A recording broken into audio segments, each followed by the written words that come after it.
Olá, uma boa tarde para você que acompanha a Gazeta do Povo. Começou mais um Sem Rodeios nesta quinta-feira. É uma alegria estar aqui com vocês. Lembrando, né, para quem chegou e não está entendendo o que eu estou fazendo aqui, no dia 29, se não me engano, ou dia 30, Rossana Bittencourt volta. Enquanto isso, estou cobrindo aí também, para que ela possa descansar nessas férias e voltar com tudo aqui ao comando do Sem Rodeios. Vamos dar boa tarde para eles que estão aqui comigo, os excelentes comentaristas, Karina Michelin, André Marcília. Logo mais o Serrão chega, ele não costuma atrasar, mas hoje teve um BOzinho para resolver lá, já ele chega aqui. Karina, boa tarde para você, sempre uma alegria estar aqui contigo. Boa tarde, Mari. Boa tarde, doutor André Marcília e toda a nossa audiência. O prazer é meu estar aqui. Mais um dia, né, Mari? Mais um dia caótico nessa república de bananas que é o Brasil. Que não nos deixa sem pautas polêmicas, inclusive, sem dor de cabeça, né? Desculpa, acho que cortou um pouquinho a sua fala aí. Não quis falar por cima da Karina, não. Marcília, boa tarde para você também. Muito bom estar dividindo tela contigo mais uma vez. Boa tarde, Mariana, Karina, toda a audiência da Gazeta, do Sem Rodeios. Pois é, eu acho que é a primeira vez que eu vejo essa tela aqui do Sem Rodeios sem o Serrão estar dividindo a tela comigo. Tô estranhando. Sim, diz que tá tendo muita barulheira lá, tá resolvendo um monte de BO, de obras e não sei o quê, mas já ele deve chegar. Prometeu que até as 2 da tarde ele deve estar aqui com a gente, viu? E a gente começa falando sobre um assunto que, inclusive, tem atualização que o próprio Serrão mandou no grupo do Sem Rodeios, que é a nota enviada à imprensa sobre o estado de saúde do ex-presidente Jair Bolsonaro. E a informação é de que houve uma piora clínica, elevação da pressão arterial e piora dos exames laboratoriais hepáticos. Ele será submetido hoje a novos exames de imagem. Continua em jejum oral e com nutrição parenteral exclusiva. Segue com a fisioterapia motora e as medidas de prevenção de trombose venosa, além de outros detalhes. Então a gente vê aí que houve uma piora clínica, que ele segue na UTI conforme essa nota do hospital enviada à imprensa. Karina, a gente sabe que estando na UTI, ele recebeu uma intimação que serviu, parece que como um castigo, né? Depois de ele ter feito uma live na terça-feira, então foi intimado na UTI mesmo, que dá aquela impressão, né? Um castigo, já que você fez a tua live, então você pode receber uma intimação também na UTI. Como é que você analisa esse episódio? Mais um episódio vergonhoso, caótico para o nosso Brasil, porque aqui eles estão tentando desumanizar a figura do Jair Messias Bolsonaro há muito tempo, não só a figura dele, mas como toda a figura da ala da direita, que foi considerada extrema-direita no Brasil. E essa perseguição vem acontecendo cada vez mais, escalando cada vez mais. E a gente já assiste, né? Está assistindo essa cena de horrores jurídicos, um atrás do outro, que vem sendo perpetrado contra os direitos humanos, porque aqui nós estamos falando de direitos humanos. Não é possível que as pessoas aceitem isso. Em mais uma cena, porque daí o que acontece? O presidente Bolsonaro tem que filmar isso daí, porque se contar ninguém acredita, vai falar que não é possível, é mentira de Jair Messias Bolsonaro que um oficial de justiça invadiu a UTI para entregar a ele uma ordem judicial do Alexandre de Moraes. Enfim, isso tudo foi relatado, está sendo documentado, é mais uma página negra na nossa história. Isso que a gente vem assistindo também, o doutor André Marcília está aqui para falar mais também em relação à parte jurídica, se isso é legal, é um ato legal, não é? Porque aqui a gente tem informações também que tem um inciso 244, o artigo 244, que fala que não se fará citação salvo para evitar o perecimento do direito. O artigo 4, de doente enquanto grave o seu estado. Aqui o doutor André Marcília vai comentar e vai aprofundar mais sobre isso, mas acontece o seguinte, que o que nós estamos assistindo aqui não é para ser relativizado e, mais uma vez, eu repito, isso não é normal, isso não pode continuar acontecendo, a gente não pode aceitar esse tipo de invasão, porque aqui o quadro piorou. E a gente sabe muito bem que pessoas doentes que estão, sobretudo, numa unidade de terapia intensiva, requer cuidados especiais, sobretudo emocional, porque a gente sabe muito bem que tudo isso influencia na saúde física, altera tudo, só quem esteve numa UTI, só quem está lá, sabe realmente da gravidade que qualquer momento, qualquer emoção pode alterar seu quadro clínico. E é isso que vem acontecendo. Foi agora colocada uma nota do hospital, né, que o Jair Bolsonaro se encontra, dizendo que houve um agravamento aí do seu quadro clínico, com uma alta pressão arterial e também com problemas hepáticos, que ele vai passar aí agora por mais avaliações e imagens, de exames de imagens, para concluir o que está acontecendo no quadro de Jair Messias Bolsonaro. O que eles querem é ele morto. Está mais que claro isso, porque respeito eles não possuem, e direitos humanos para aqueles que são de direita, muito menos. Essa é a parte triste do nosso país. Ótimo, Karina. André Marcília, doutor André Marcília, conta pra gente quão absurdo é essa intimação em plena UTI. Olha, Mariana, é interessante a gente... Bom, a intimação é legal, ontem todo mundo comentou, a nossa legislação só permite a intimação em hospitais, e ainda assim não em UTIs, se o caso for urgente, se houver risco de perecimento do direito, ou seja, do direito se perder, não era nem urgente, nem havia nenhum risco de perecimento do direito. O artigo 244 do CPC regula isso e disse que apenas em casos de urgência é possível fazer a intimação. Não havia necessidade, não havia urgência, portanto, o CPC, o artigo, foi descumprido e a intimação é ilegal. E aí que tá. Como não havia urgência e a intimação é ilegal, houve um erro. Esse erro é um erro que a gente chama no direito de erro de procedimento. Ou seja, é quando um juiz ele erra a forma de fazer a intimação. A intimação tinha que ser feita, mas a forma de fazer foi errada. Esse erro de procedimento é indenizável, passível de indenização. Portanto, se um juiz ou se uma autoridade pública comete um erro de procedimento, o Estado pode indenizar a pessoa, no caso o Bolsonaro ou a sua família, se a sua saúde for prejudicada ou tiver uma piora, como exatamente aconteceu. E mais, vamos um pouco além. Nós temos, Mariana e Karina, na nossa legislação, inclusive em jurisprudência do próprio STF, caracterizada a responsabilização do agente público, ou seja, do juiz, se esse erro de procedimento for considerado grosseiro. Ou seja, o que é um erro grosseiro? É aquele que tem um elevado grau de negligência, de imperícia, de imprudência. É exatamente isso. Pô, como é que você é um juiz e não conhece a legislação que impede que a intimação seja feita, a menos em caso de urgência? E que não havia urgência, e que havia uma pessoa na UTI. Quer dizer, é óbvio, o óbvio do óbvio do óbvio. Portanto, o juiz não tomou a cautela necessária para executar aquele procedimento. Esse erro de forma, esse erro de procedimento, esse erro sem nenhuma cautela, sem nenhuma negligência, sem nenhuma perícia, portanto, mais do que ensejar a responsabilização do Estado a indenizar, pode responsabilizar o agente, o juiz, que foi o responsável por isso. Porque isso pode ser considerado um erro grosseiro. E erro grosseiro de juiz pode fazer com que ele seja responsável.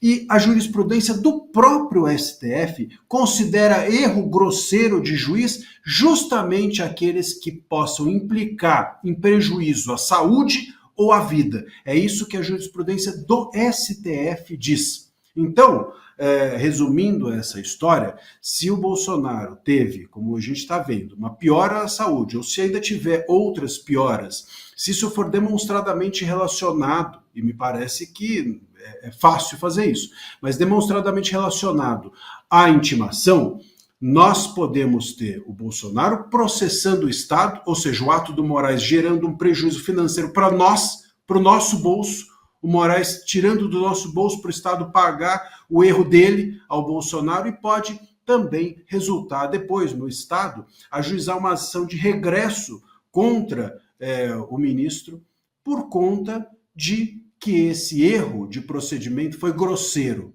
conforme a própria jurisprudência do STF, porque implicou em prejuízo à saúde, em prejuízo à vida. E a gente precisa, mais do que isso, né, entender aqui que nós estamos diante de algo não apenas juridicamente errado, mas humanamente errado. É claro que esse ato do Moraes foi um ato tomado com raiva. Me parece que é essa emoção que está sempre orbitando em torno do ministro, sobretudo para algumas pessoas. Bolsonaro, Daniel Silveira, Felipe Martins, Alan dos Santos, enfim, aqueles que a gente sempre ouve que ilegalidades contra eles são cometidas de noite e dia. E isso é muito ruim. O ministro não pode agir com emoção. Ele não pode nem agir por cima da lei e nem com emoção, senão ele não está agindo como juiz. Hoje nós já tivemos notícia de que aquele traficante que não foi extraditado teve a sua prisão domiciliar concedida pelo ministro Moraes e já foi revogada. Já revogaram a prisão porque ele não tinha endereço fixo. Pô, se ele não tinha endereço fixo, não devia ter concedido a prisão domiciliar. Então, mais uma decisão que o Moraes tomou lá atrás com o fígado, com a bile, com raiva, com revanchismo em relação à Espanha. E agora tem de revogar a medida que não deveria nem ter concedido. Então, sempre estamos às voltas com uma decisão que não apenas é ilegal, repito, mas é também emocional e que pode trazer não apenas prejuízos à saúde do Bolsonaro, que é lamentável, mas também trazer prejuízos a todos nós e até mesmo ao ministro, caso o Estado fosse sério e uma indenização eventual que tivesse de sair do nosso bolso fosse depois, pelo Estado, cobrada do ministro Moraes. A lei autoriza, a jurisprudência do STF permite, mas a gente sabe que o Estado está submetido, infelizmente, aos ministros do STF. Boa, André Marcília, inclusive, falando ainda sobre esse assunto, vou pedir para o nosso comandante Vitor Kunze colocar um vídeo aqui, que a gente já vai explicar o BO que esse vídeo já causou. Vamos ver. Tudo bem. Boa tarde. Isso já é uma citação e uma intimação. A citação é que o senhor tomar ciência dos termos da acusação e a intimação que o senhor apresentar a defesa prévia no prazo de 5 dias. Tá? Eu tenho 5 dias para apresentar. Eu sei que a senhora faz justiça, por favor. Tá? Eu tenho 5 dias para apresentar minha defesa prévia. 5 dias. É isso mesmo? O senhor é advogado, né? Não, não sou advogado, não. Não, digo assim, o senhor advogado tem esse prazo, né? Em nome do senhor, claro. Ele faz a defesa comigo. Sim. Ele vai perguntar para quem sobre a defesa dele comigo. Sim. A senhora tem ciência que a senhora está dentro de uma sala UTI. Só para a gente mencionar, né, que pelo menos a gente teve acesso ao que de fato aconteceu ali exatamente pela divulgação desse vídeo, né? O que tentam controlar, né, o que existe, o que é compartilhado nas redes sociais, mas a gente sabe como é importante para a gente enxergar a realidade aí. E daí, como mais uma punição, um sindicato acusou Bolsonaro de abuso por gravar oficial de justiça que o intimou na UTI. Inclusive tem uma nota aí desse sindicato e da Unioficiais questionando exatamente o compartilhamento desse vídeo. O Sindicato Nacional dos Oficiais de Justiça Federais e a Associação Nacional União dos Oficiais de Justiça do Brasil vêm a público esclarecer os fatos envolvendo o cumprimento de ordem judicial por uma oficial de justiça plantonista do Supremo Tribunal Federal, ocorrido na data de ontem. E aí, eles questionam a divulgação deste vídeo. Karina, é mais um castigo, mais um processo que Bolsonaro deve enfrentar, então? É mais uma manipulação, é uma manipulação de narrativa, porque se ele não tivesse colocado o vídeo no ar e tivesse somente escrito, fui aqui surpreendido na UTI por uma oficial de justiça, ele ia falar que era fake news, que o Bolsonaro estava mentindo, que não era verdade e que ia acontecer mais uma desinformação, que ele ia ser colocado no inquérito mais uma vez das fake news. Então, como ele já está calejado de tanto receber pedras, pedra o tempo todo, e ser falando, inclusive ele está sendo acusado e incriminado por desinformação, que é isso que é o processo do Bolsonaro, se resume nisso, em desinformação. Então, o suposto golpe de Estado, mas isso começa já com desinformação, colocando ele como desinformador, desde a época da pandemia e tudo mais. Então, se ele tivesse escrito isso, já seria um problema. Agora, se coloca um vídeo, também é um problema. Aqui, minha gente, a gente está falando de um ex-chefe de Estado. A gente não está falando de uma pessoa qualquer. A gente está falando de um ex-chefe de Estado que é um dos maiores líderes da oposição hoje no Brasil, que está sendo perseguido de forma avassaladora por um sistema, por um regime incessante, que não para o tempo todo de disparar balas de canhão contra essa pessoa. E ele está tentando de todos os modos se defender, embora seja difícil ter uma defesa justa nesse país, onde as injustiças permanecem, porque as pessoas que possuem o poder da caneta nas mãos não são simpatizantes de Jair Messias Bolsonaro, então fica cada vez mais difícil. Essa polarização aumenta cada vez mais e ele está encontrando meios para se defender. Tanto é que o filme dura mais de 11 minutos, sem cortes, né, para todo mundo ver de fato o que aconteceu, o que foi falado, como ela foi tratada. Inclusive, ele pede desculpas a ela enfim, porque não era com ela o problema, não era com a oficial de justiça, mas sim com o sistema que vem sendo implementado e como essa ferramenta do sistema vem sendo aplicada contra um ex-chefe de Estado para removê-lo completamente do jogo político, vivo ou morto. Eles querem Bolsonaro fora, e isso está muito claro através dos fatos, são os fatos que contam. Só que como a gente já está acostumado com uma Suprema Corte que nega até mesmo os fatos e as evidências diante de imagens, que foi o caso do Barroso, que diz a revista The Economist que ele jamais disse que nós vencemos o bolsonarismo, que isso foi uma manifestação popular da oposição, quando se tem um vídeo dele falando isso exatamente, e inclusive as outras fases, perdeu o Mané, que Débora está aí com 17 anos, prestes a ser julgada, a colocar a ela 17 anos de prisão, por causa que escreveu uma frase também de Barroso, que é o perdeu o Mané. Então, essa Suprema Corte vem manipulando a opinião pública e essas pessoas estão sendo ludibriadas por isso. Quando você é alvo de uma operação tão grande, como é o caso da Suprema Corte hoje, que é a mais alta corte do nosso país, onde nós não temos a quem mais recorrer dentro do Estado brasileiro, você se torna um refém na mão dessas pessoas. E é o que nós estamos vendo através desses processos ilegais e desses atos ilegais que estão sendo feitos diariamente contra a oposição. Isso não é justiça, isso é revanchismo, isso é revanche, isso é chantagem, isso é perseguição. Isso não pode ser relativizado e pensando todo mundo, porque eu não vou com a cara do Bolsonaro, é bom mesmo que ele fique lá, se pôde fazer live, ele não pode receber o oficial de justiça. Gente, aqui tem questões legais, jurídicas, que não estão sendo obedecidas no nosso país por esses ministros da Suprema Corte. Quem quiser fazer a torcida organizada para juízes, para políticos, o que for, fiquem à vontade e fazem.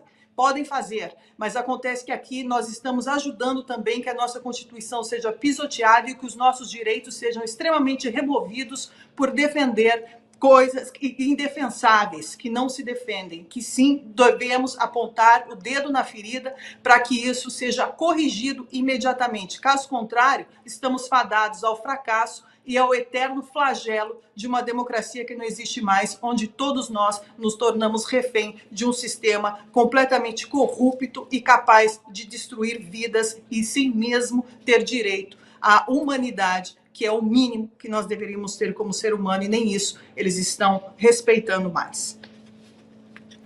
Ótimo, Karina. Doutor André Marcília, não pode, então, divulgar esse tipo de vídeo? Ou é mais um absurdo que a gente vê aí contra Jair Bolsonaro?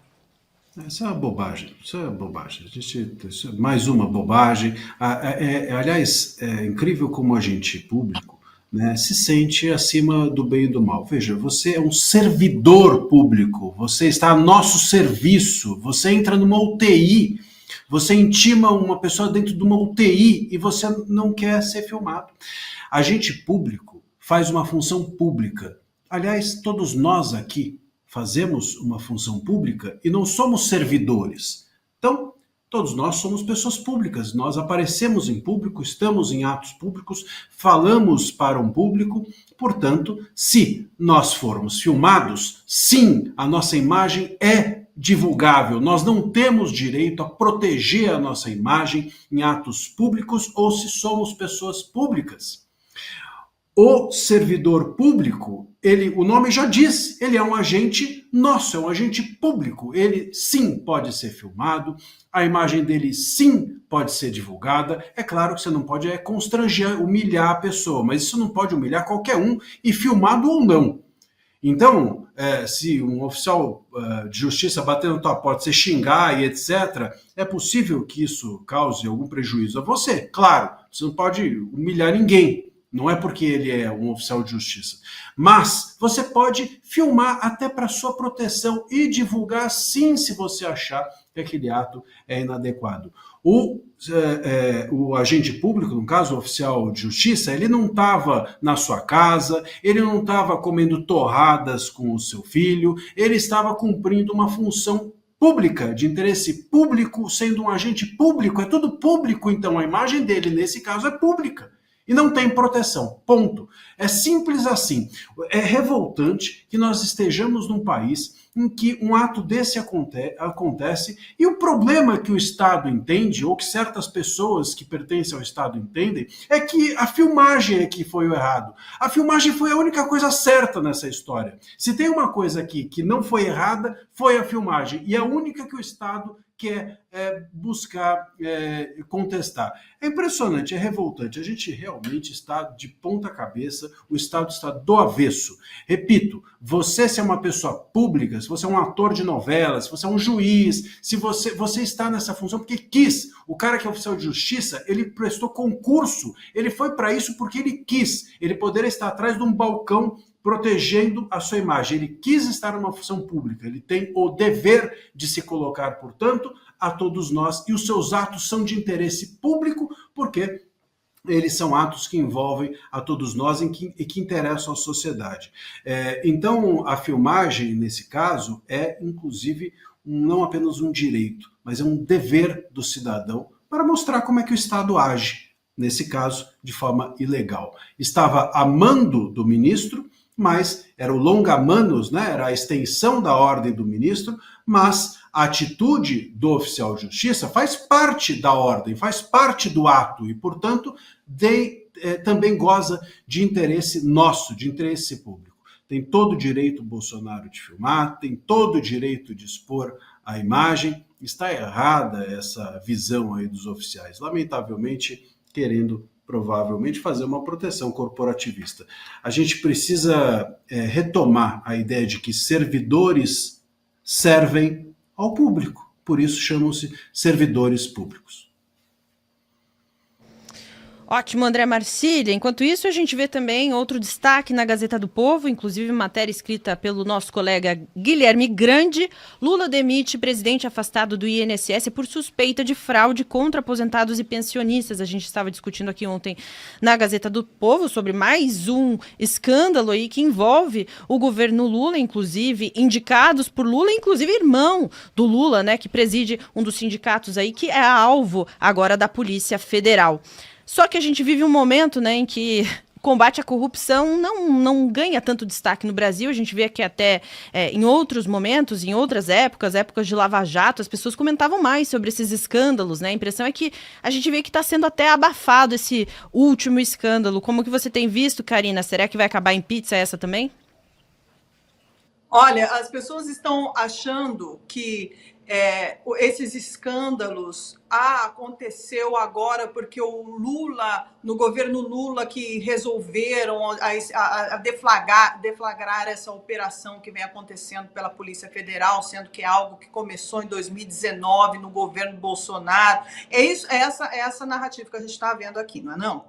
Pois bem, minha gente, esses escândalos do INSS, não só esse aqui específico que vem sendo investigado agora há mais de 3 anos, que implodiu aí agora esse escândalo, e vamos ver no que vai dar, porque eu não tenho boas esperanças em relação a isso, porque assistindo o jeito que nós estamos vendo, e também porque no ano que vem temos eleição, as eleições de 2026 acontecem, já estão aí, as pessoas já estão na fase de aquecimento para entrar em campanha eleitoral, que é o caso do Lula. Ele jamais vai deixar ir adiante uma investigação nesse sentido para derrotar aí as suas possibilidades de fazer um novo mandato, que é isso que ele quer. Ele já fez um jantar ontem, de novo, com Mota, mais uma vez Hugo Mota se reunindo com Lula e toda a base política, incluindo a Gleisi Hoffmann e todos os outros aí representantes do governo, para alinhar quais serão os próximos passos antes das eleições. Hugo Mota, durante esse jantar, Lula diz que é candidatíssimo às eleições de 2026. Esse escândalo explode agora, Não é de agora que esses escândalos no INSS acontecem, porque isso já está enraizado no nosso país, porque há décadas existem escândalos dentro do INSS. A gente tem envolvimento de servidores públicos com os sindicatos, que isso já existe há muito tempo, essa coalizão aí entre eles para estar atuando dentro do sistema de aposentadoria. A gente teve também o forjamento de documentos, atestados, certidões, carteira de trabalho, venda de aposentadoria mediante propina, descontos indevidos por associações fantasmas, uso político e loteamento de cargos do INSS. Isso tudo foram feitos e foram aparelhados durante o regime Lula, que ele já está aí há mais de 17 anos no poder, minha gente. Isso não é de agora, ninguém pode falar, transformar e dizer, olha, mas como o Bolsonaro estava ali, não viu e não fez nada. O Bolsonaro mudou a presidência do INSS 3, 4 vezes durante o seu mandato, que durou 4 anos. Ficaram um ano cada um deles e foi mudando, até chegar nesse atual, que ele já é um cara de carreira, nomeado por Lula, e que estava ali sabendo de tudo que estava acontecendo, porque não é possível que não saiba diante de um rombo gigantesco desse, de um assalto à mão armada à população brasileira, que é o que vem acontecendo com os senhores, os idosos, que além de trabalhar a vida inteira, pagando a vida inteira as suas contribuições ao Estado, se aposentam com uma aposentadoria completamente pífia, horrorosa, que não tem direito a nada, e ainda por cima são roubados e lesionados através desses descontos que vêm sendo feitos e sendo aplicados durante anos, que muita gente nem autorizou isso, e temos mais de 1 milhão de reclamações do INSS nos últimos anos. 1 milhão de reclamações que não foram resolvidas. E por uma quantidade, a gente tem informações que tem ali 3 pessoas, 4 pessoas no INSS que fiscalizam esse tipo de movimentação. A partir do momento que isso se transformou em algo digitalizado, facilitou o acesso a essas pessoas de roubar, de corromper milhões de pessoas ao mesmo tempo. Tanto é que a gente tem aqui informações importantíssimas que eu quero passar para vocês, que em 2016 foram 413 milhões de dinheiro público roubado da população. Em 2017, 460 milhões. Em 2018, 617 milhões. 2019, 604 milhões. Em 2020, em meio à pandemia, o valor caiu para 510 milhões. Em 2021, foram descontados 536 milhões. Já em 2020, quando Lula volta, 2022, quando Lula volta ao poder, 706 milhões. Em 2023, 1,2 bilhão e no ano passado, 2,8 bilhões que foram roubados dos aposentados. Ou seja, mais um escândalo que deveria parar tudo, as contas dessas pessoas envolvidas deveriam estar bloqueadas, essas pessoas deveriam ter os passaportes removidos, essas pessoas sim deveriam estar agora com tornozeleira eletrônica esperando até o final das investigações, porque elas são sim perigosas para a sociedade. Esses são os verdadeiros golpes de Estado que estão sendo feitos contra a população civil todos os dias. Ótimo, Karina. Daqui a pouco a gente vai falar sobre a decisão de Hugo Motta de adiar a pauta, né, do PL da anistia. Antes, eu só quero me manter nesse assunto aqui. André Marcília, a gente ontem estava comentando, né, sobre o afastamento do presidente do INSS, o Alessandro Stefanuto. Hoje a gente vê, então, Lula demitindo esse presidente e todo um malabarismo para tentar desvincular este nome, inclusive, que teria sido indicado por Lula, mas todo um malabarismo para tentar desvincular do governo. Eles vão tentar criar aí narrativas, como bem trouxe a Karina, para não relacionar mais esse escândalo ao governo Lula? Ah, com certeza. A gente precisa... Olha, dentro do governo Lula... o que eles fazem? Eles tentam sempre dizer que a culpa foi do Bolsonaro. Então, enfim, isso eles já tentaram, estão tentando, né? Ah, isso não é conosco, né? Parece uma vez eu vi uma piada de um amigo, tinha um amigo que ele nunca era com ele, né? Nunca, todo mundo perguntava, pô, ele era um funcionário, né? Falei assim, tal, me ajuda nisso, isso não é comigo. Me ajuda naquilo, isso não é comigo. E aí brincaram com ele, quando ele morresse iam colocar no epitáfio, no túmulo dele, iam colocar uma plaquinha, é no túmulo ao lado, porque nada era com ele, nem quando ele morresse, vai procurar o túmulo ao lado, que nem agora é comigo. Então, assim, tem gente que é assim, o governo Lula é dessa forma, é no túmulo ao lado, o governo já morreu, tá lá, enfim, no velório, enterrado, mas ainda assim é no túmulo ao lado. Então, nada é com ele, é com tudo do Bolsonaro, quando a culpa não é do povo, né? Se tá caro, não compra, mas quando nada disso funciona, eles ainda dizem que não sabiam. Eu não sabia. Aí o Lula se refugia nisso. Eu não sabia de nada. A culpa é do PT. Ainda tem esse isolamento, como fez no Mensalão e em diversos outros escândalos. E nesse caso é a mesma coisa. Veja, a gente precisa dizer, tanto o Silvio Almeida, quanto agora, pode observar, todas as pessoas que foram demitidas do governo Lula, sempre o Lula protegeu de alguma forma essas pessoas até quando deu. Né? Até quando deu, e ainda depois vieram dizer, no caso do Silvio Almeida, que não era era por Estado, porque era uma questão de Estado, então a gente não queria expor o Estado. Faça-me o favor, é óbvio que não. Então, acontece que o Lula, ele não tem mais pele, né? Não tem mais pele para aguentar tanto escândalo, não tem mais pele para aguentar até o fim do mandato sem estar totalmente corroído. Vocês vejam aí que as pessoas estão negando-se a fazer parte do governo. Aconteceu em relação ao Ministério das Comunicações. Ninguém quer entrar nesse governo, todo mundo quer sair fora.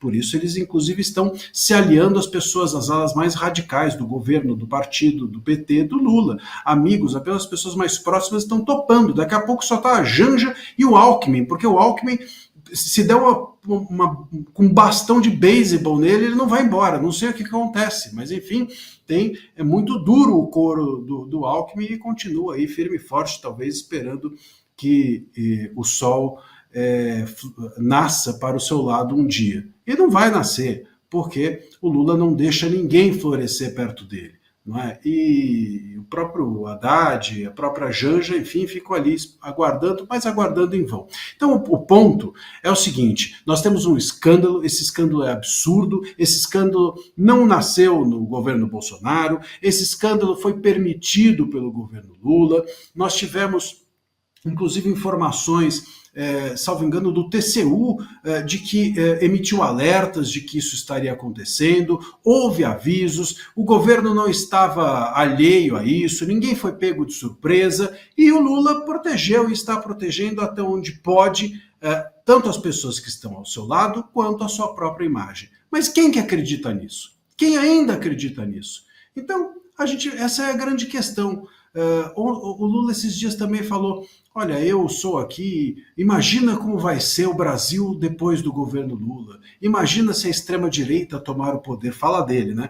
E imagine um país sem o Lula. Eu fico pensando, a extrema-direita, chamada extrema-direita, tomou o tal do poder na Argentina e eles estão aí nadando de braçada e a gente aqui sem conseguir fazer compra de supermercado. Então, não existe isso. E sem como é que vai ser sem o Lula? As pessoas vão ser felizes, porque está ruim, e muito ruim, o governo. Então, meus caros, a gente tem um escândalo atrás do outro e eu acho que o mínimo de dignidade institucional seria o governo assumir as suas broncas e assumir os seus erros e assumir as suas nomeações. Porque, afinal de contas, o judiciário não vai punir mesmo. A gente sabe que, enfim, o importante aqui dessas organizações criminosas que acontecem em torno desse tipo de situação, depois tudo se anula. O importante mesmo é só se você escreve em rede social. Se você escreve em rede social, aí você é um pária. Aí você, enfim, vai ser punido severamente. Mas crime de corrupção, essas coisas ninguém liga, o judiciário não dá bola. Então o problema aqui é mesmo o governo Lula querer salvar a sua imagem. Mas quem acredita ainda na imagem do governo Lula? Ninguém. Me parece que apenas o seu núcleo duro e mais ninguém. Ótimo, André Marcília. Olha só, o destaque que a gente vê agora na Gazeta do Povo, a manchete é a seguinte: Mota costura acordo com líderes para deixar a anistia na gaveta da Câmara. Quem está escrevendo é o editor Wesley Oliveira. E aí é o seguinte, apesar de a oposição ter reunido o apoio de 262 deputados para aprovação da urgência do projeto de lei da anistia, o presidente da Câmara, Hugo Mota, do Republicanos, informou que não vai pautar o requerimento protocolado pelo PL, partido do ex-presidente Jair Bolsonaro. A sinalização foi dada nesta quinta-feira, durante a reunião de líderes, onde os parlamentares discutem as votações das próximas semanas. E aí o Mota disse: o Colégio de Líderes discutiu de forma exaustiva, onde todos os líderes presentes, que representam algo em torno de 500 parlamentares, e especificamente sobre o tema da urgência da anistia, se foi decidido pelo adiamento da pauta desse requerimento de urgência, explicou Mota aos jornalistas após o fim da reunião. Karina, até a nossa previsão de pauta hoje era se Mota ia ceder à pressão do governo e do STF. Pelo jeito, foi o que aconteceu, né? Eu não tinha a menor dúvida, Mari, porque, olha, o Mota, ele vem costurando com o regime, ele não vem costurando com a base parlamentar, com os deputados, com nada disso. Ele não faz isso, ele vai conversar nas reuniões, nos jantares, e ontem ele deu um jantar na casa dele, em Brasília, com Lula, com tudo que eu já falei aqui para vocês logo no início. Então, ele foi viajar com Lula, com Davi Alcolumbre, está indo agora para Roma também, com Davi Alcolumbre, com Lula na sua comitiva, para o funeral do Papa. Enfim, o Lula está trazendo, é aquela coisa. O Lula, ele já comunicou ontem, nesse jantar, que ele sairá como candidato de novo para 2026. Isso está claro. Tanto é que ele diz a palavra candidatíssimo. Eu sou candidatíssimo às próximas eleições. Embora nós estamos vendo as pesquisas que o Lula continua despencando nas pesquisas populares, porque ele não tem tanta... de novo, como era na época de 10 anos atrás, 15 anos atrás, o Lula tinha até um consenso popular enorme. Hoje não é mais assim. Hoje não é mais assim, até porque os fatos não mentem. Nós estamos assistindo fatos atrás de fatos que estão derrotando Lula. Somente os fatos derrotam ele. E isso está claro. Agora, essas articulações com Mota e com o Davi Alcolumbre, que vão barrar e já estão barrando há muito tempo, e eles não vão pautar, porque isso deveria ser pautado como ordem do dia.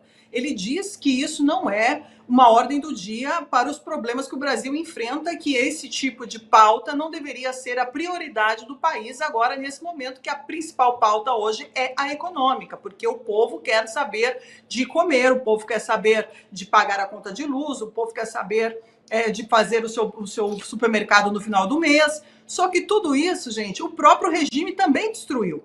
O próprio regime destruiu através das inflações altíssimas que foram colocadas, através da novo plano econômico que fez o Haddad, que mais um golpe que foi aplicado contra a população brasileira, colocando taxas sobre taxas em tudo quanto é produto, em tudo quanto é esfera do nosso país, até mesmo para se respirar, você paga taxa. Nós somos um dos países que mais paga taxa no mundo, é uma das mais altas do mundo. Então, tudo isso, o próprio regime contribuiu para que nós estivéssemos agora nessa conjuntura de econômica catastrófica que nós estamos vivendo. Agora, a questão aqui é que, como não vai ser ordem do dia uma pauta de anistia onde nós estamos tendo presos políticos morrendo, nós já tivemos 9 deles mortos durante esse processo.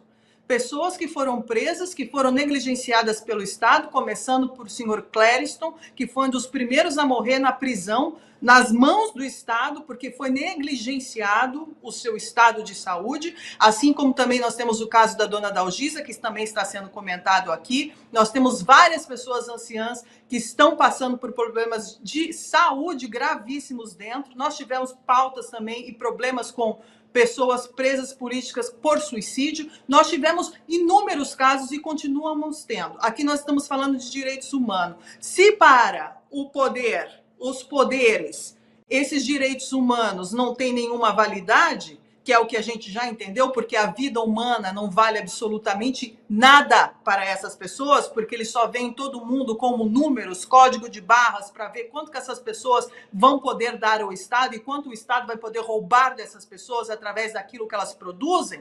Então, a pauta deles é econômica, do qual eles não vão poder resolver, porque nós estamos vivendo uma guerra geopolítica global, onde o território é a economia. Então, não adianta vocês, parlamentares, e Hugo Mota, que nós já estamos aqui desmascarando e desnudando você desde o início, porque eu falo isso desde o início e eu nunca engoli essa coisa do Hugo Mota, e o Hugo Mota só entrou ali, não adianta falar, porque ele já de qualquer forma já teria entrado. Sim, já teria entrado de qualquer forma. A questão aqui é que ninguém deveria compactuar para que esse homem estivesse ali dentro, que perdesse bem. Agora, pautas, isso e aquilo, não estão sendo passadas. O que adianta agora ter comissões, sendo que as comissões são bloqueadas, sendo que nada vai adiante nesse país, que era o que deveria ter, uma obstrução total e absoluta dentro do parlamento até o momento que as coisas não voltassem nos trilhos.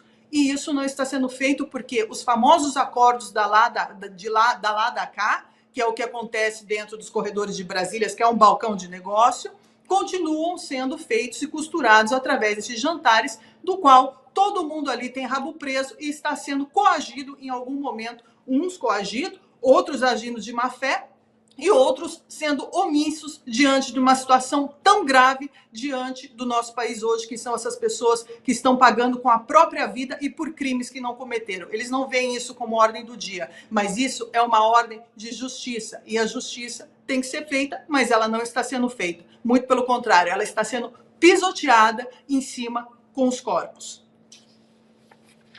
Ótimo, Karina. Doutor André Marcília, outro destaque aqui nessa reportagem que eu trouxe, que está na Gazeta do Povo, é esse subtítulo: Mota quer usar velório do Papa e feriado para esvaziar a anistia. E aí eu me lembrei daquilo que a gente discutiu aqui também no Sem Rodeios, né? Que essa comitiva que vai junto com o Lula aí, né? Com os chefes do Congresso, do STF, todos vão para o Vaticano agora, e ainda tem feriado na semana que vem, momento oportuno para o Mota tomar essa decisão, né? E tentar silenciar esse engavetamento do PL da anistia, né? Como que você vê isso? E também a questão de que o Partido Liberal apoiou Hugo Mota. Como que deve ficar agora essa relação?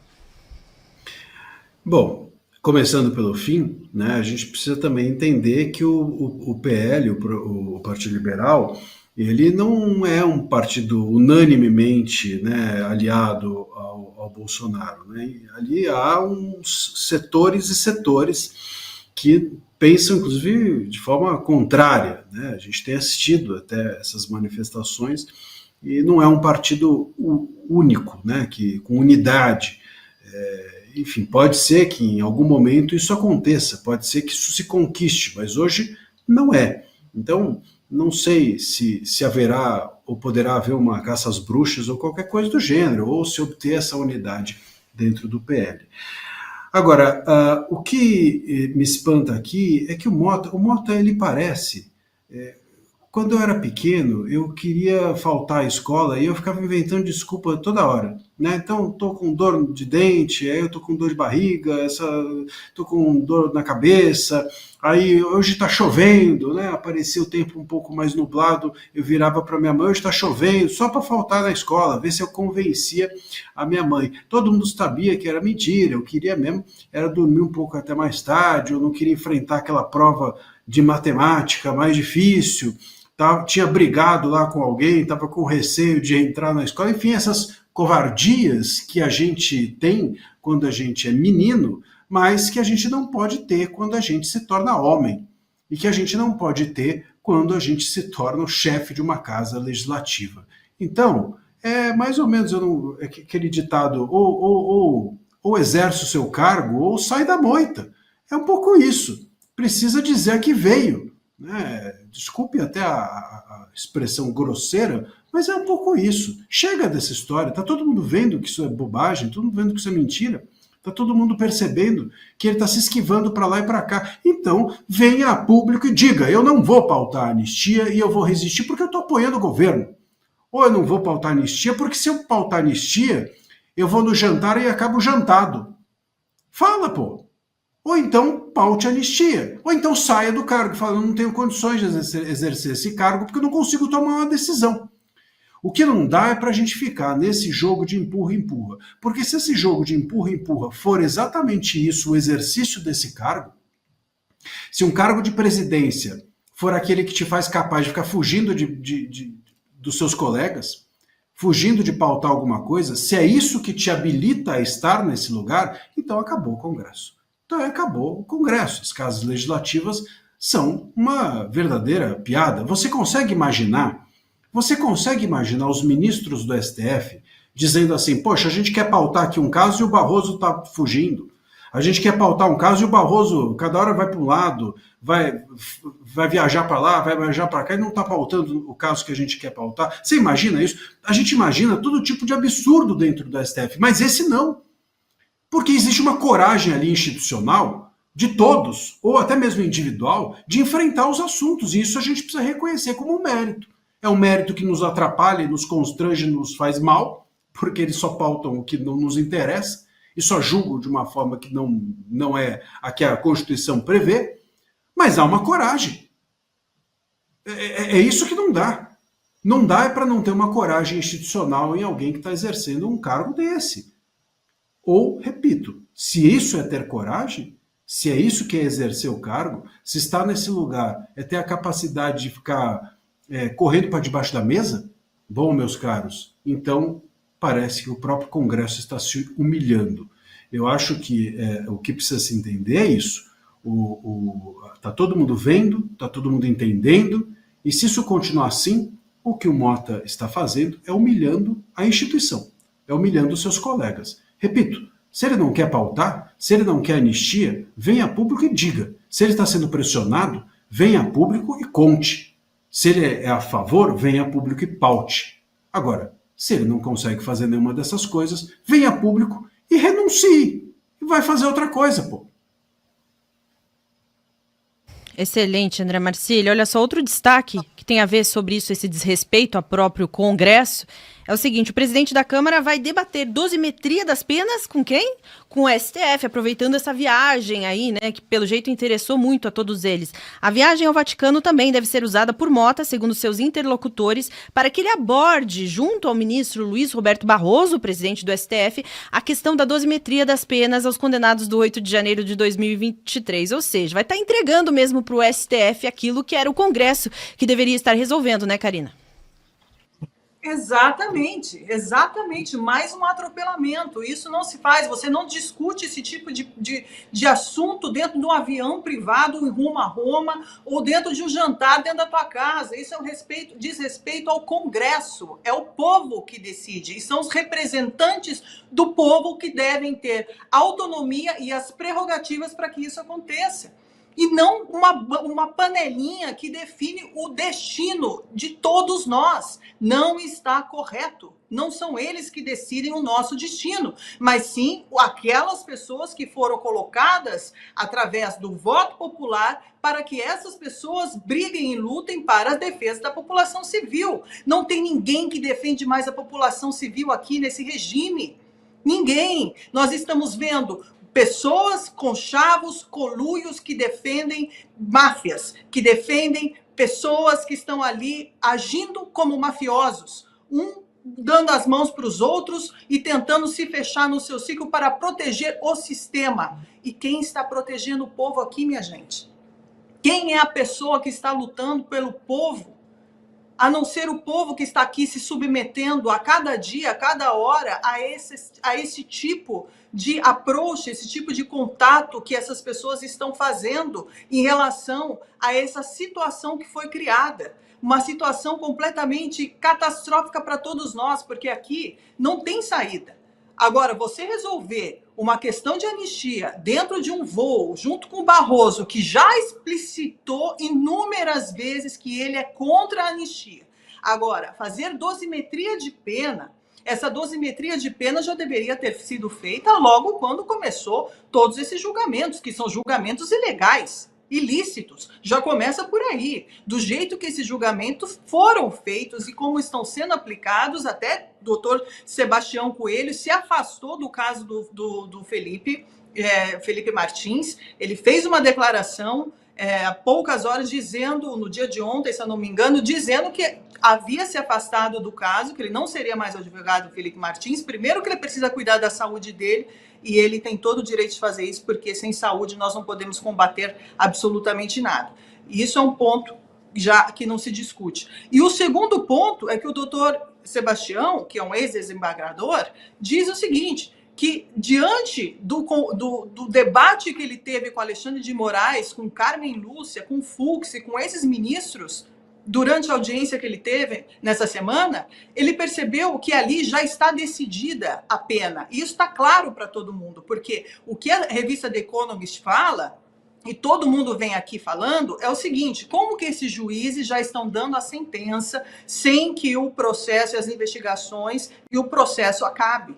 Não tem trânsito julgado aqui absoluto ainda. Isso daí está sendo ainda feito, está sendo criado. Essas engrenagens estão sendo montadas pelo próprio Supremo Tribunal Federal, e através de Alexandre de Moraes, que é o relator desse caso.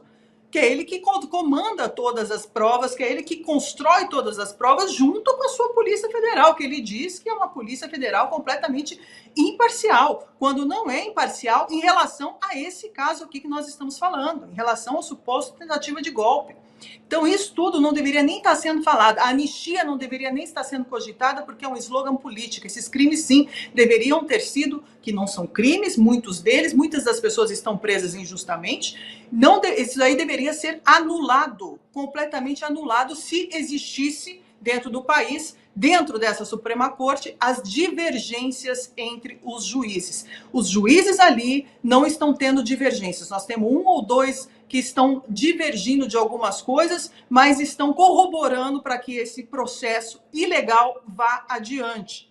Então, não adianta, já está tudo mostrado nos olhos de todo mundo, e quem continua apoiando isso e batendo palma para isso aí, minha gente, guarde suas palminhas para depois, porque hoje vocês estão rindo do bolsonarismo e da extrema-direita.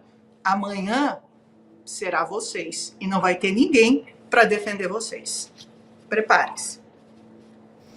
É verdade, Karina. E olha só, ainda nessa reportagem do nosso colega aqui na Gazeta do Povo, os parlamentares ouvidos, né, pela reportagem teriam dito que essa pressão da oposição no Congresso é que teria pressionado de fato o STF para recuar ali no caso de Débora Rodrigues, por exemplo, né, que foi para prisão domiciliar, entre outros casos. A grande questão, André Marcília, é que, de qualquer forma, o Congresso não deveria entregar essas chaves de uma decisão tão importante como essa para o STF, né?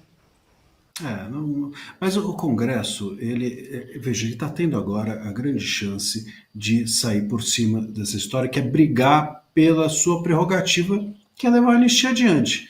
Se o Congresso levar a anistia adiante e o STF depois machucar a anistia, se o STF entender que é inconstitucional, não importa, a luta do Congresso foi feita. Se depois o Executivo passar por cima, não importa, a luta foi feita. Se eles buscarem para um acordo, bom, isso mostra uma certa força. O que está acontecendo, no entanto, é que o Congresso, ele parece que não quer levar a sua pauta adiante, e com isso ele vai se tornando fragmentado ele mostra fraqueza, mostrando fraqueza os outros vêm resolver a questão por eles. Então, isso só expõe o quanto nós temos hoje um Congresso amiudado, submetido, enfraquecido, e não só, muitas vezes ignorante no sentido de ignorar, não de burrice. Bom, muitos parlamentares também nesse sentido. Mas eu quero dizer no sentido de ignorar a questão. Ignorante é isso, né? Ignorante não é burro, ignorante é o que ignora, é o que desconhece. Então, nesse sentido, nós temos diversos parlamentares ali dentro assim. Às vezes não é nem uma questão meramente de rejeitar a ideia, mas uma incapacidade mesmo de compreender a importância não apenas do tema, a importância humanitária, mas de compreender a importância, sobretudo, institucional. Esse é o grande ponto.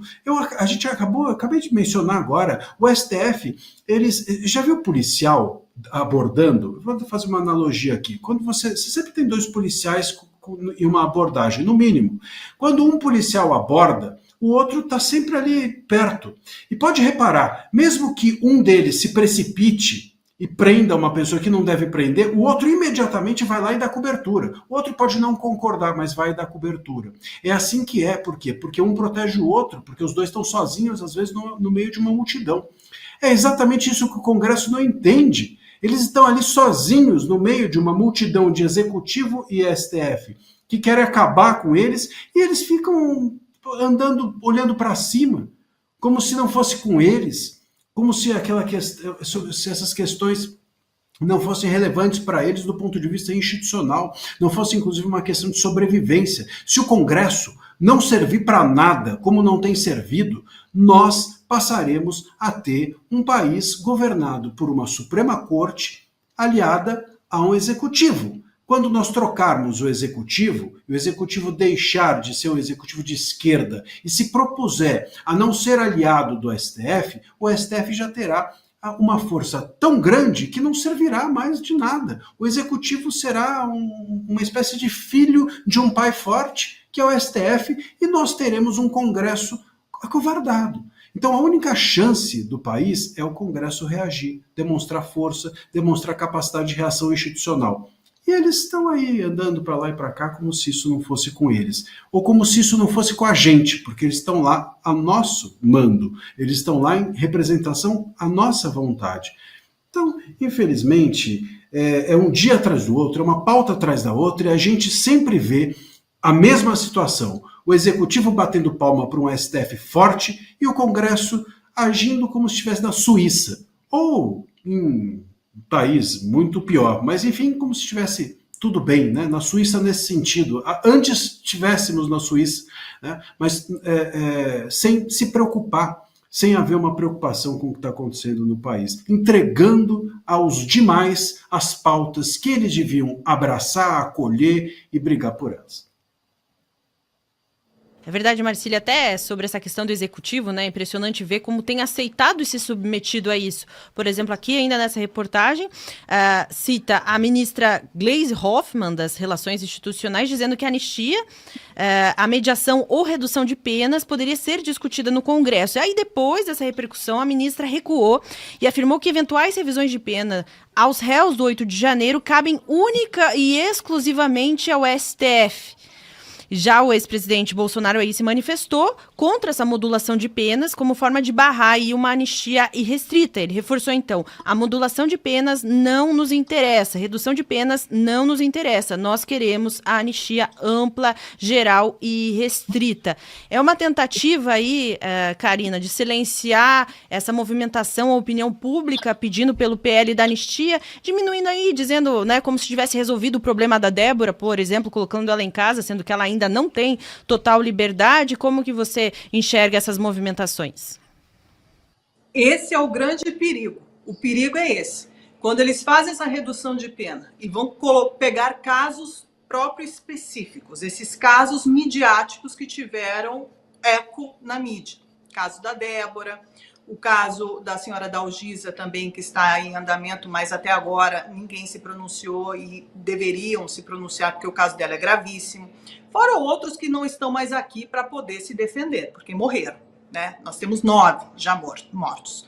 Agora, eles vão pegar esses casos isolados e vão colocar dizendo, veja bem como nós somos humanos, nós estamos reduzindo a pena, mas, de qualquer forma, essas pessoas continuarão aí pagando pelos seus supostos erros, né, de se manifestar, de estar numa manifestação. Não vão investigar, de fato, o que aconteceu durante o 8 de janeiro, por que o presidente da República não estava ali, sendo que ele já tinha sido empossado, né? Até anteciparam a posse do Lula da Silva, que a senhora Carmen Lúcia antecipou, aí de quase 10 dias, para que ele pudesse assumir o cargo muito antes. Então, ele já estava com a máquina no comando, ele já estava com a BIM no comando, ele já estava com os generais no comando, o Bolsonaro já tinha passado tudo para o comando dele, sem nenhum tipo de conflito, muito pelo contrário, foi lá, mudou tudo, até porque o Bolsonaro não tinha nenhuma autonomia durante os 4 anos de governo Bolsonaro, ele não teve autonomia para decidir absolutamente nada, nem quem era o presidente da Polícia Federal, o delegado da Polícia Federal para fazer a gestão da Polícia Federal, que era o Ramagem, ele não pôde indicar, e várias outras situações que foram acontecendo durante os 4 anos, que todo mundo se calou e se esqueceu, né? Porque não é muito interessante nós falarmos sobre isso. Agora, essas investigações deveriam ser abertas. Eles estão fazendo uma investigação completamente tendenciosa e rasa e perigosa, porque aqui não se baseia através de provas que são irrefutáveis. Aqui, muito pelo contrário, as provas são sim refutáveis e questionáveis, até porque muitas delas não existem.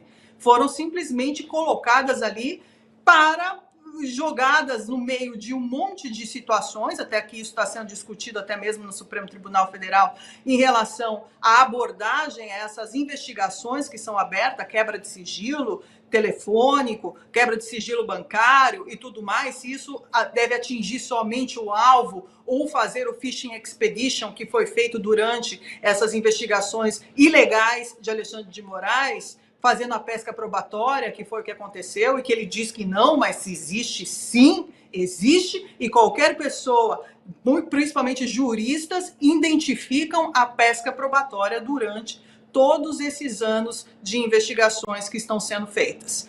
Agora, o que irá acontecer depois disso, que a escalada já aumentou, e mais uma vez nós estamos aqui com sérios problemas para trazer de novo essa estabilidade e esse equilíbrio dentro dos 3 poderes, eu acho que já avançou demais, e também pelo fato de políticos buscarem sempre o auxílio de uma Suprema Corte para resolver pautas políticas, colocando essas pautas nas mãos de ministros para serem resolvidas de forma autoritária e totalitária.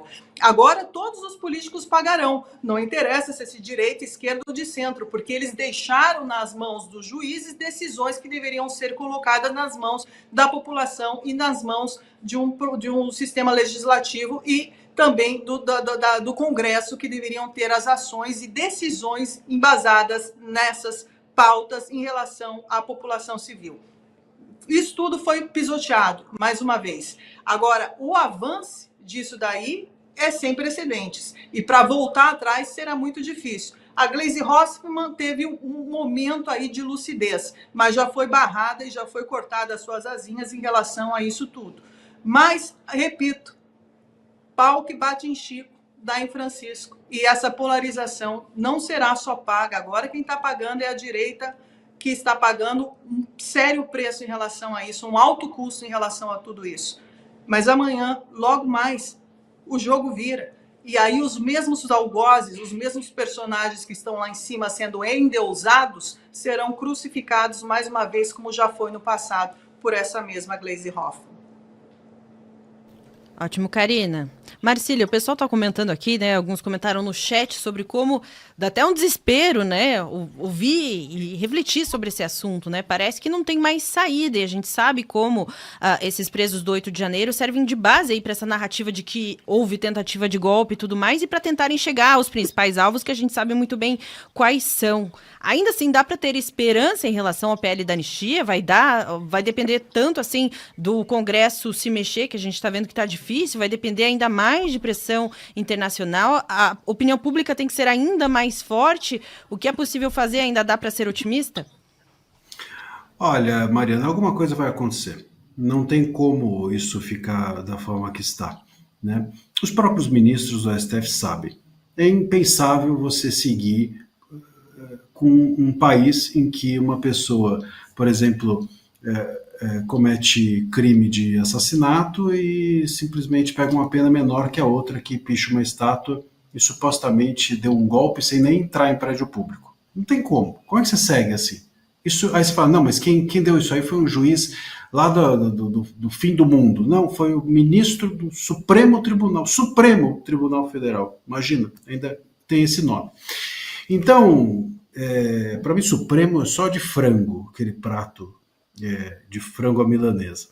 O resto não tem nada de Supremo. Ao contrário, uma corte constitucional que abandonou a Constituição. Ontem até postei ontem dia 23, foi dia do livro, dia mundial do livro, até falei, olha, tem 11 aí que precisariam ler um desses livros, que é a Constituição, né? Se não, certamente não tem em casa, mas pede aí num sebo, entra aí nessas lojas online e compre, que certamente é uma leitura recomendável, sobretudo para esses ministros de internet, né? Esses que são políticos e que ficam fazendo piadinha e deboche o dia inteiro em vez de julgar e se ater à Constituição, esses ministros de internet. Bom, seja como for, alguma coisa vai acontecer. E por que alguma coisa vai acontecer? Porque são muitos os flancos abertos. Então a gente tem a mídia, fica muito difícil hoje, tirando, claro, alguns veículos oficiais, né, de imprensa, é muito difícil você entrar lá, você pega, é constrangedor. Eu já tive debates com advogados de esquerda, advogados que defendem, portanto, o hashtag sem anistia até debaixo d'água, e eles mesmos ficam constrangidos. A gente percebe que o cara não está acreditando no que está falando. Então fica muito difícil você ser técnico e defender que o Brasil siga assim.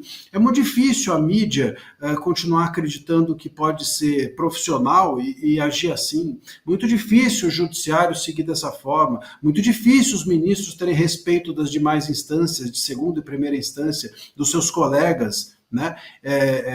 Dessa maneira. Todos muito críticos a todo esse estado de coisas que está acontecendo, né?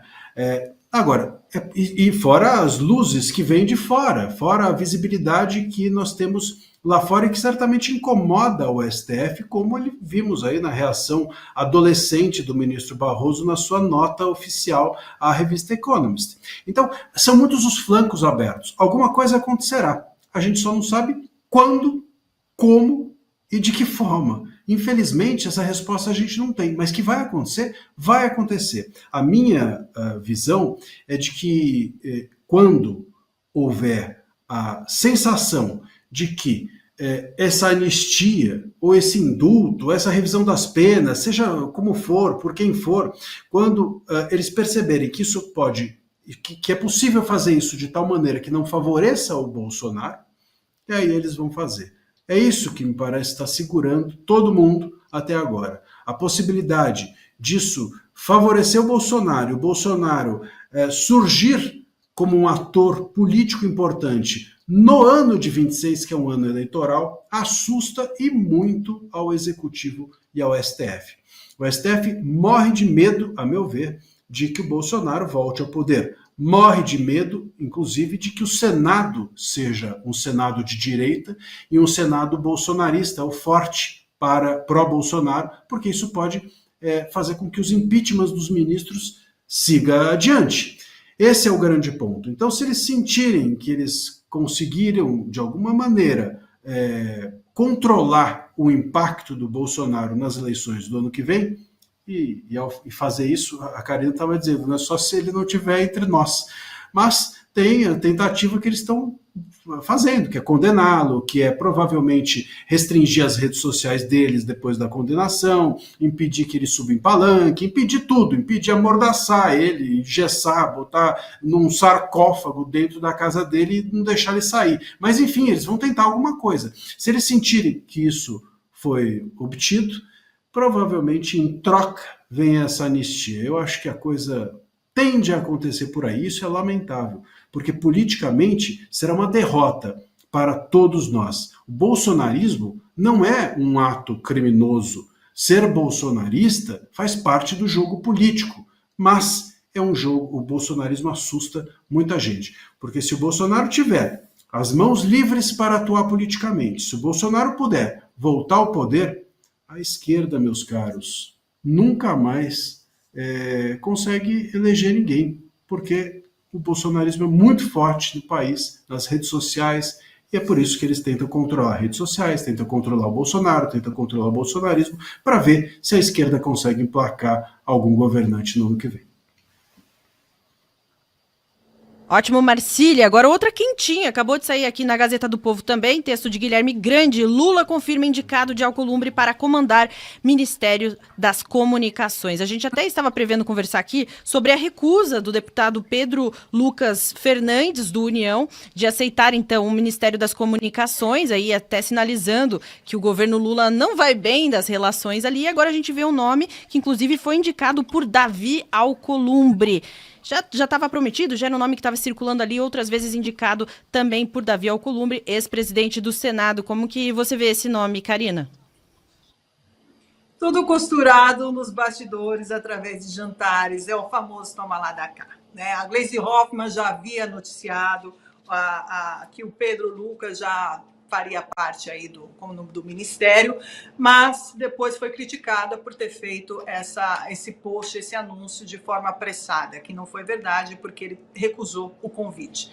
E agora nós temos esse novo personagem que surge, que também trabalhou para a Oi, se eu não me engano, a companhia telefônica por muitos anos, e agora fará parte do Ministério de Lula através de Davi Alcolumbre.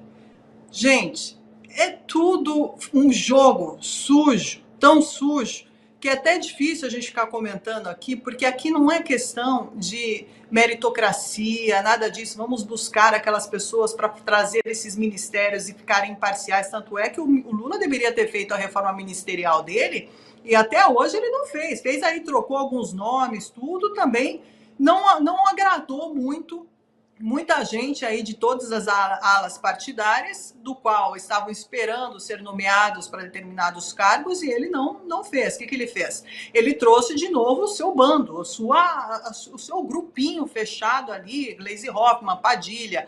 Agora temos também Renan Calheiros, que está novinho, folha, 0 quilômetro, né, minha gente? Porque agora foi tudo cancelado, todos os processos contra Renan Calheiros, todas as denúncias, tudo que vinha sido documentado contra ele, foi numa canetada, foi tudo cancelado magicamente.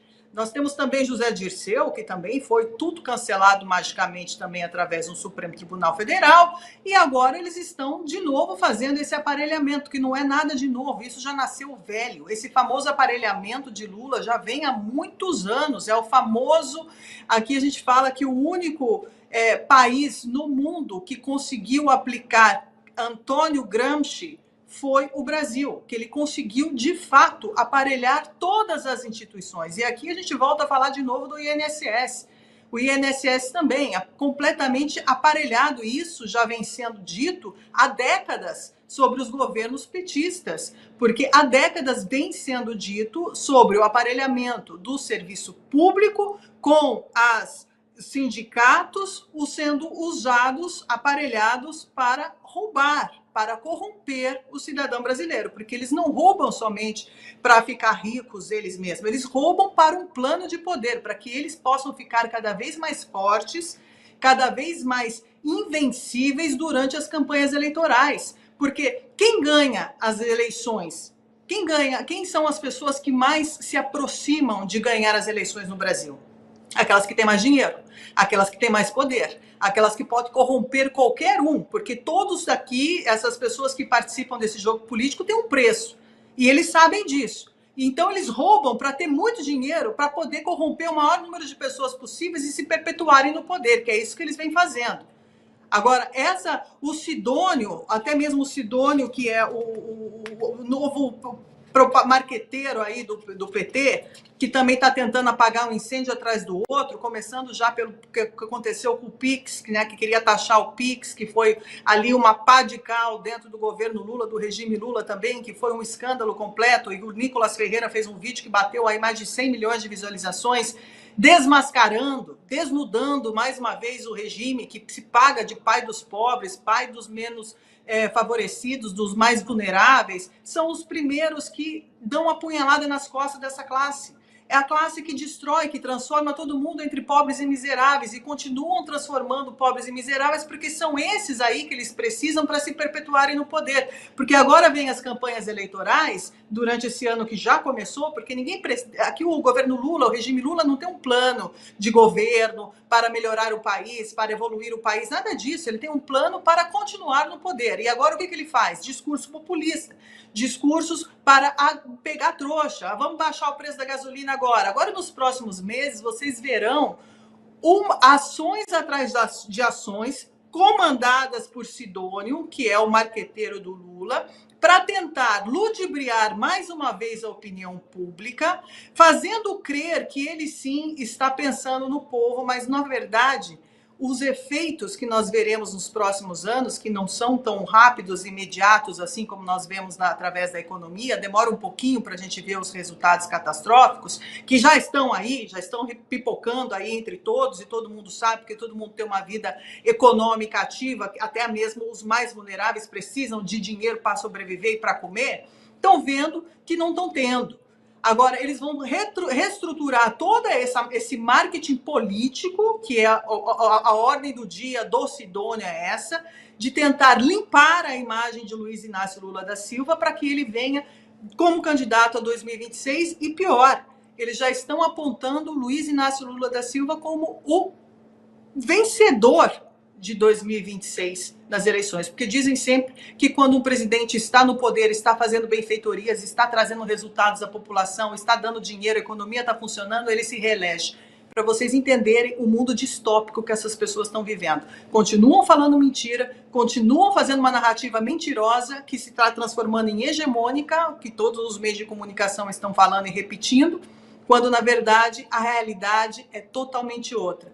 Eu espero que as pessoas entendam esse jogo de uma vez por todas, embora o Brasil seja ainda muito jovem no seu período de redemocratização, e as pessoas estão se pensando mais em política agora nas últimas décadas, que tenham mais ativismo dentro da política, que vocês sejam mais ativos dentro da política, porque, sim, só a população civil pode mudar isso através da livre informação, que é o que nós estamos precisando e é o que o Lula quer, mais uma vez, segmentar, trazer essa livre informação dentro do seu comando ali na casa do seu Palácio do Planalto. Ele quer centralizar isso tudo e não dar a devida informação necessária à população para se perpetuar no poder. Mas mais um conluio aí com o Davi Alcolumbre e todo esse povo aí que vem se articulando para continuar no poder, porque vê que o Lula é um candidato que pode continuar nos próximos anos. Pensa o inferno. Ótimo, Karina. A gente vê, né, esse cabo de guerra aí puxando o Centrão para lá e para cá. Inclusive, Alcolumbre chegou a se reunir com o Lula para tentar diminuir aí esses embaraços e deixar claro que uma ala do União estaria favorável ao governo. Mas isso aí escancara, né, todo esse enrosco. Chama um, convida um, isso tudo, todo mundo fica sabendo, o cara recusa, daí tentam colocar outro nome. Isso escancara que as relações do governo não estão assim tão favoráveis e tão boas como eles dizem estar, né, Marcília? Não estão, claro que não estão. Aliás, primeiro que isso mostra a força do Alcolumbre, né? Então, gira para cá, gira para lá, mas o Alcolumbre está no meio, né? Então, isso já é um ponto que a gente já vê a força do Alcolumbre dentro do governo. Esse é o primeiro ponto. O segundo ponto é que ninguém quer, né? Engraçado, ninguém quer. É uma barca furada. Eu estava falando lá que é um governo que já está morto. Né? Ninguém quer entrar, ninguém quer casar com um defunto. Né? É um pouco isso. Quem que quer casar com alguém que já morreu? É isso, ninguém quer entrar num barco que já afundou. Você entraria no Titanic depois de saber que o Titanic bateu no iceberg? Não entraria, não tem como. Tá? O navio já é assim, já está lá, o Leonardo DiCaprio boiando, a tábua, a pessoa já está, nem lembro o nome da moça lá, enfim, que o casal, né, a moça do Leonardo DiCaprio já está ali olhando triste para o Leonardo DiCaprio e os caras convidando gente para entrar no governo. Claro que não vai topar. Alguém haverá de topar, mas quem tem um pouco de bom senso vai falar, isso é uma barca furada, isso daí vai me dar um baita de um problema. E veja que é um ministério com muito interesse.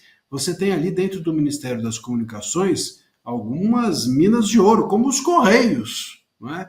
Que, enfim, servem para nada, não serve para nada. A gente viu aí nos últimos dias, serve só para dar prejuízo. Mas quantos cargos ali não cabem? Quantas coisas não se pode fazer com os Correios? Quantos shows não são possíveis de se patrocinar? Né? Como a gente viu nos últimos dias, as mensagens e mensagens a respeito do patrocínio feito ao show do Gilberto Gil e tantos outros, enfim, a empresa caindo aos pedaços e patrocinando eventos. Então é claro que é uma mina de ouro o Ministério.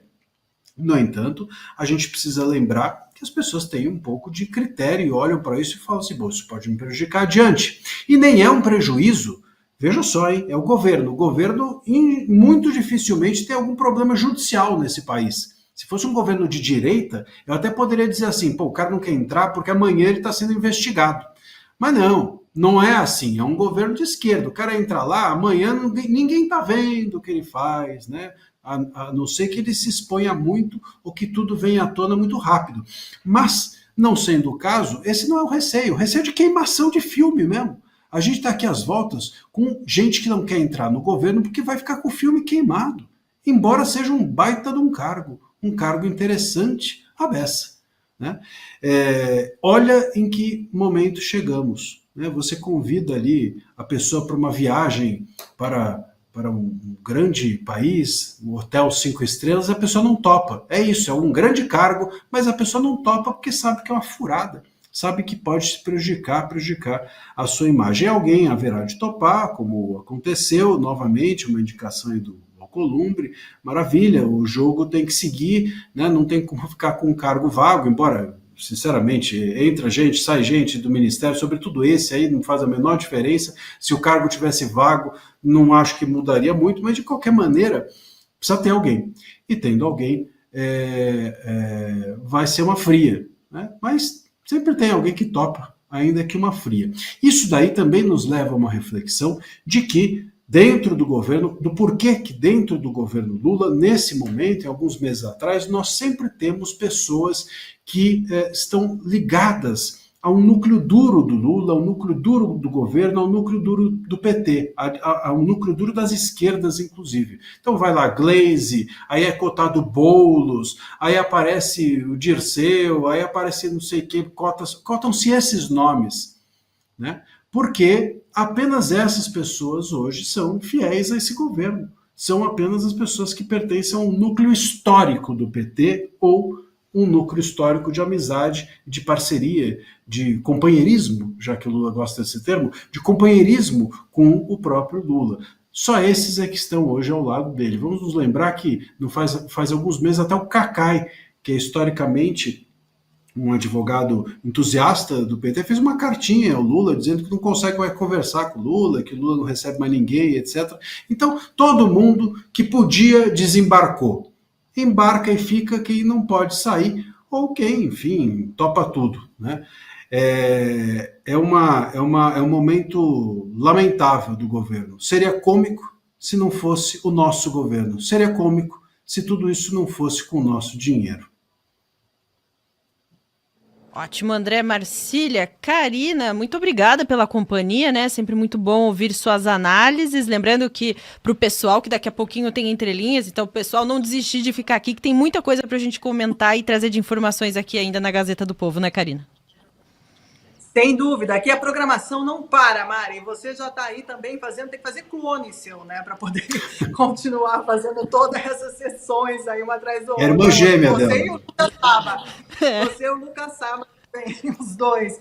Mas olha, é sempre ótimo estar aqui com vocês. Eu queria só deixar um recadinho aqui para as pessoas, Mari, se vocês me permitem, que claro. Nesse domingo, dia 27 de dezembro, nós vamos ter o Fórum da Liberdade na cidade de Milão, aí onde vai estar reunido políticos, jornalistas, Alexandre Garcia vai vir, políticos, o Nicolás Ferreira vai estar presente, o senador Girão vai estar presente, muitos nomes estarão presentes nesse seminário Fórum pela Liberdade, que nós vamos abordar e trazer temas, será como um think tank de ideias, trazendo informações e diálogos entre toda essa corrente importante política que vem crescendo não só no Brasil, mas também no resto do mundo, que é contra o autoritarismo, contra o totalitarismo, contra as arbitrariedades, contra a verdadeira destruição do Estado democrático de direito. Então, eu convido a todos vocês que estejam em Milão, que estão na Itália, dia 27 de abril, agora nesse domingo, nós temos um encontro marcado. Então é só ir lá na minha página que vocês conseguem ter mais informações sobre isso. Mas tá bom, porque já tem bastante gente já que estamos quase esgotados já de convidados e pessoas que estão se inscrevendo para estar conosco nesse domingo. Então eu conto com todos vocês. Um beijo grande a toda a audiência, um beijo grande, doutor André Marcília, por mais uma aula aqui gratuita, que agradeço muito. E também a nossa audiência e a você, Mária, que está aí fazendo essa programação no stop. Tem mais Entre Linhas e da manhã também tem mais Sem Rodeios. Eu volto a semana que vem, na próxima terça-feira. Um beijo grande, fiquem todos com Deus. Amém, obrigada, fica com Deus também, Karina. Marcília, muito obrigada pelas suas sempre excelentes análises aqui também no Sem Rodeios. Obrigado, Mariana, sempre um prazer estar aqui contigo, Karina, toda a audiência. E amanhã, sextou, mas a gente está aqui. Você vai estar também, né? Você fica até quando? Eu fico até terça-feira. Então ainda encontro a Karina novamente também. Estarei aqui até terça-feira emendando Sem Rodeios e Entre Linhas. Então, maravilha. Está saindo um pensamento ali no filtro da Karina. Mas esses filtros só aprontam com a gente. Mas é isso. Maravilha. Então estamos de volta. Amanhã a gente está aí. Um abraço a todos. Muito bom, já fica um recadinho para o pessoal também. Permaneçam aqui neste link. Já já vocês serão redirecionados para o link do Entre Linhas. Nós receberemos a deputada federal Silvia Waiapi. Também teremos Homero Marchese comentando. Ele que é advogado, inclusive já foi alvo do STF, já foi censurado pelo Supremo Tribunal Federal. Teremos também outros convidados, comentários da Desirê Penhalba, do Frederico Junkert. Fiquem aqui, já já a gente vai falar novamente sobre esse grande assunto do dia aí, que é o engavetamento do PL da anistia. Fiquem por aqui e não se esqueçam também de assinar a Gazeta do Povo, apenas R$ 1,90 por mês, pelos 6 primeiros meses, um descontão. É só você acessar gazetadopovo.com.br/oferta. Fique aí, eu já volto com Entre Linhas.